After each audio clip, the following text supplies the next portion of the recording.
धीरे धीरे नहीं निश्चित प्राकृतिक विपर्य कहले कौन बन्या बात्या आसब केवल नुह आम अदिनिया वर्षा को मध्य प्राकृतिक विपर्यर तालिकाभुक्त कलु पानी रे बुड़ीबा साप कामुड़ा वज्रपात एटा गोटे गोटे प्राकृतिक विपर्य तेणु पत्थर खसवाटा एवं प्राकृतिक विपर्य पाई ही पत्थर खसुची तेणु आमे सेटाकू किमिति लोक आगामी दिन रे क्षतिग्रस्त न हेबे सेटा सबुठ बड़ चैलेंज आम पाखे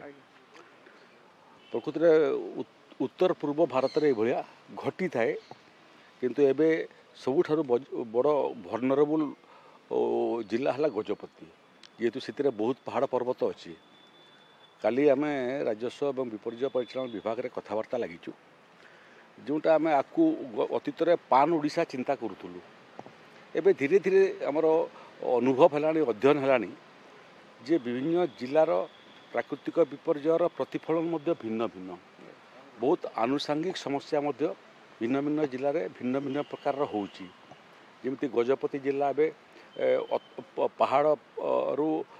लैंडस्लाइडिंग गोटे बड़ समस्या है कलिंगा घाटी कथा आप उल्लेख करते तेणु ये सब को माइक्रो प्लानिंग करने जिला स्तर में तार योजना आपको प्रस्तुत करूँ जार फल सामूहिक जोटा ओडिशार समस्या सेटा मध्य समाहित हेब एवं निर्दिष्ट कौन सी समस्या जिले में थी सेटा को मध्य समाहित होगापी आमको सहज हे ठीक।